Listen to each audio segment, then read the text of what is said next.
Saudara ahli, tadi kan disebutkan jenis PDTT itu ada dua ya, ketika di-breakdown ke bawah ya. Ya. Nah, ada yang sifatnya rekomendasi, ada yang sifatnya indikasi seperti itu. Saya luruskan sedikit ya. Seandainya user misalkan menginginkan martabak, kemudian yang datang adalah terang bulan misalkan. Nah, ini menurut ahli bagaimana ini? Pengguna barang menginginkan martabak. Betul. Oke, itu? Iya.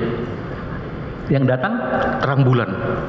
Saya nggak ngerti hubungan martabak. Martabak manis, kan ada martabak manis kan? Oke. Kemudian ada yang martabak telur seperti itu. Nah, user ini menginginkan martabak telur.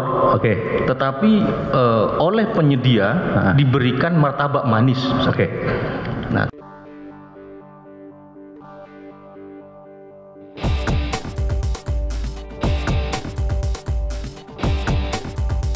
Hai guys, jangan lupa tonton sampai habis agar tidak gagal paham.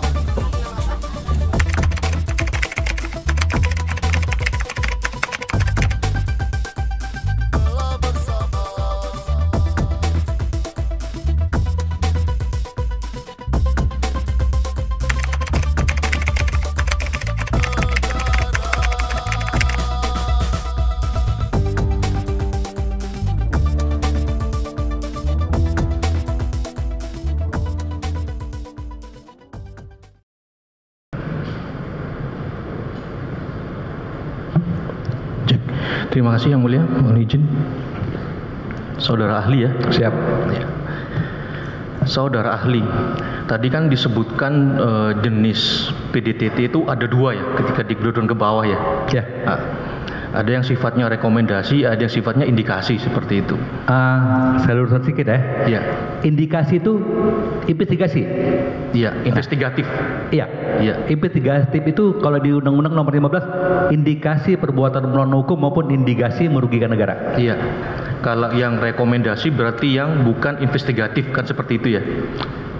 Terkait dengan kepatuhan keuangan ya. Jadi semua jenis pemeriksaan di Undang-Undang Nomor 15 itu ada rekomendasi, ada kesimpulan. Iya. Mau jenis apapun ada rekomendasi dan ada kesimpulan. Iya. Sepemahaman ahli, apakah menu, jadi menu yang diolah oleh auditor dalam rangka audit investigatif dan audit PDTT itu sama? Menu ya, oke. PDTT ini datanya umum. Iya. Investigasi lebih spesifik. Lebih spesifik Ya. Jadi PDTT ini sebetulnya ada dua, investigasi dan kerugian negara. Iya. Jadi yang investigatif tentunya menunya lebih spesifik ya. Lebih spesifik dan bukti semua monopoli auditor. Iya. Beda dengan audit kerugian negara, monopoli penyidik bukti. Iya.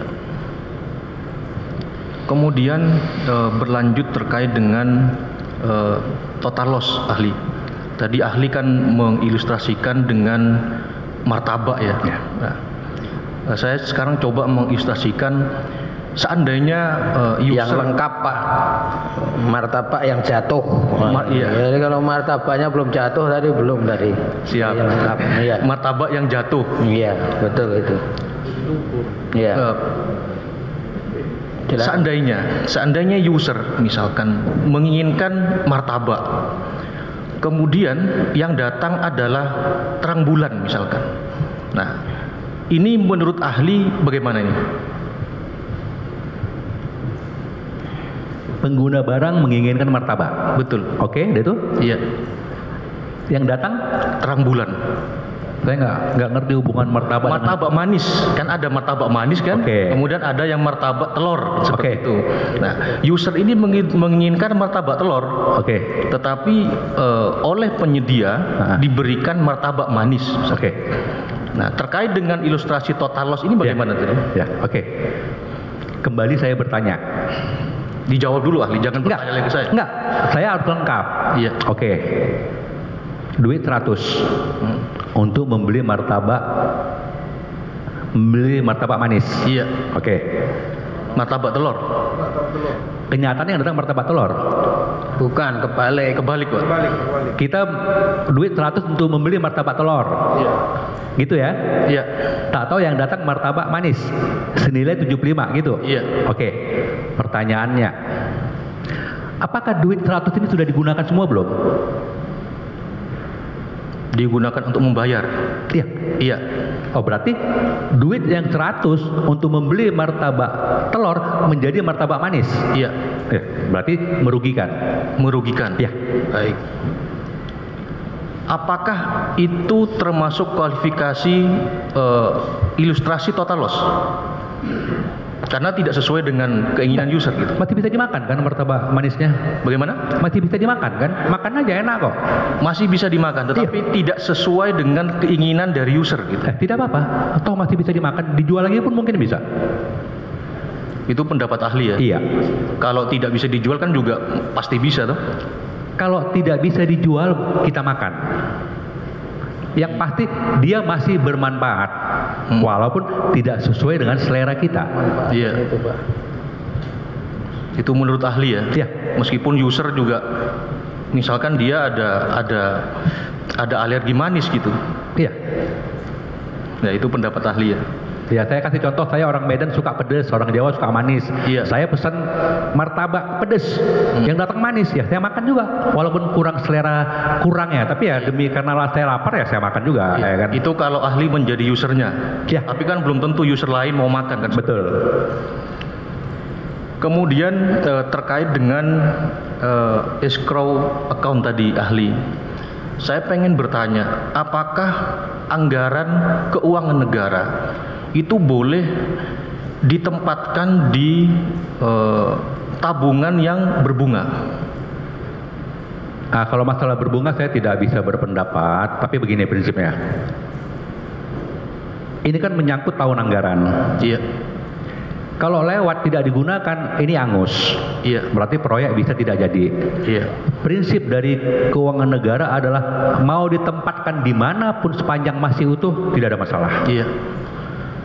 Kalau taruhlah itu kita mundur sebelum escrow account lah, kita pertanyaan secara umum. Apakah kembali lagi, apakah anggaran negara itu boleh ditempatkan di tabungan yang berbunga? Misalkan taruh di saya nggak bisa berpendapat tentang berbunga-bunga ya, karena itu di luar. Di luar apa itu? Maksudnya di luar keahlian saya. Oh baik. Jadi tidak ini ya, tidak bisa berpendapat ya terkait itu ya. Kalau memang bunganya menguntungkan negara malah lebih bagus. Kalau itu bunganya diambil oleh orang lain, prinsipnya begini. Kita bicara pokok dulu. Pokok, tujuan pokok ini disimpan untuk apa? Iya. Untuk negara atau untuk di luar negara? Ini tunggu dulu. Tapi prinsipnya bagi saya pokoknya tidak hilang. Pokoknya tidak hilang. Iya. Tapi itu uang negara, bukan uang pribadi. Bukan. Pokoknya kan uang negara ini. Iya. Ahli pernah menemukan sebuah kasus seperti itu. Ada anggaran negara dimasukkan ke rekening berbunga gitu. Bunganya untuk apa gitu? Menurut ahli, ini kan kita minta pendapat ya. Menurut ahli, ketika anggaran negara ini kan harusnya ditaruh di rekening yang non bunga ya, giro ya biasanya ya, giro 0 bunga kan. Nah, ketika anggaran negara ini ditaruh di rekening yang berbunga, menurut ahli, apakah ada tujuan apa misalkan itu? Nggak, saya nggak bisa berpendapat. Bisa, ya? Baik. Nah, kami ganti pertanyaannya terkait dengan status BMN. Tadi kan status BMN ya. Sepemahaman ahli, apakah seluruh aset yang sudah masuk ke BMN itu bisa dipastikan sudah menjadi aset tetap BMN atau ada klasifikasi tersendiri? Oke. Di aktiva tetap itu ada namanya barang dalam proses. Iya. Berarti ini perlu proses lanjutan untuk menjadi barang jadi. Iya. Jadi secara akuntansi itu ada barang jadi, ada barang dalam proses, ada barang mentah, Iya. barang setengah jadi atau barang dalam proses, baru kemudian barang jadi. Ya. Apakah barang yang tadi ahli sebut barang berproses itu dalam istilah keuangan ya, itu adalah konstruksi dalam pengerjaan, Ya. KDP. Betul. Seperti itu ya? Ya. Nah, pertanyaan lanjutannya, ketika sebuah barang statusnya masih KDP, itu bagaimana? Tetap milik negara, Iya. tinggal gimana pengguna barang. Iya. Artinya itu belum tuntas. Belum tuntas ya? Karena itu kan masih dalam proses kan. Iya. Tinggal gimana pengguna barang untuk menyelesaikan proses menjadi barang jadi. Iya, artinya ini proses belum selesai kan seperti Belum. itu. Ya? Baik. Kemudian dalam perjalanannya misalkan status KDP ini ternyata penyedia atau apalah itu tidak bisa terselesaikan. Itu bagaimana? Tidak terselesaikan faktor apa? Iya, kalau selesai kan menjadi aset tetap kan seperti itu ya. Ya. Nah, kalau tidak selesai misalkan faktor lain-lain lah, misalkan ternyata ini tidak bisa 100% misalkan. Oke. Tidak selesai, saya sedikit agak masuk. Yang menyebabkan tidak selesai apakah karena duitnya belum dibayar sepenuhnya?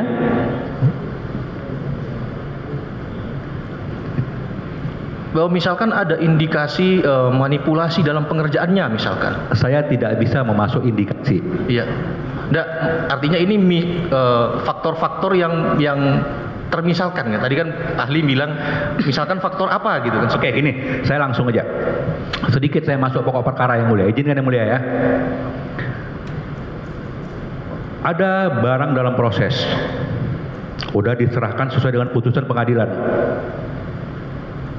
Berarti mengikuti putusan pengadilan. Masih ada duit 130 miliar untuk menyelesaikan. Penyedia barang, pengguna barang selesaikan dong. Duit masih ada. Ini kami tidak mau masuk ke Enggak, situ ya. supaya Ahli- clear, supaya tidak berandai-andai begitu. Nah, kami kan bertanya tidak masuk ke dalam pokok perkara. Oke. Di sini Enggak. tidak selesainya Pokok perkara yang saudara maksud itu pokok perkara yang mana? yang dalam bayangan saya yang mulia. Maaf yang mulia. Barang tidak selesai itu kan banyak faktor. Kenapa? Apakah duit sudah digunakan semua? Ya kan barang dalam proses nih kan, apakah dia dalam proses ini kenapa? Apakah karena belum dibayar seluruhnya sesuai kontrak menjadi barang dalam proses atau karena apa? Ya, misalkan tadi akhirnya kita ulang-ulang ya. Pertanyaan intinya itu ahli, bagaimana status barang KDP tersebut seandainya kalau di literatur itu kan sebentar. Kalau sudah ada berita acara penyelesaian pekerjaan, ada BAPP, maka itu akan menjadi aset tetap kan seperti itu. Nah, seandainya barang tersebut dalam prosesnya itu terindikasi ada manipulasi, kemudian ada kecurangan dan semacamnya, sehingga tidak ada BAPP, status barang ini apakah akan menjadi KDP terus atau bisa bergeser ke kemana gitu? Tahu tidak ahli? Barang dalam proses. Saya tingkatnya barang dalam proses ya. Iya. Kalau di situ kan kontrak dalam proses atau pekerjaan dalam proses. Iya. Tapi tetap dalam proses. Dalam proses bisa menjadi barang jadi. Tergantung. Tapi intinya tadi status barang yang masih KDP itu pengerjaannya belum tuntas kan seperti itu ya poinnya ya? Belum. Iya. Dilanjutkan yang mulia. Ada? Silakan. Cukup yang mulia. Cukup. Baik. Ada lagi? Ini mulia. Ya, silakan.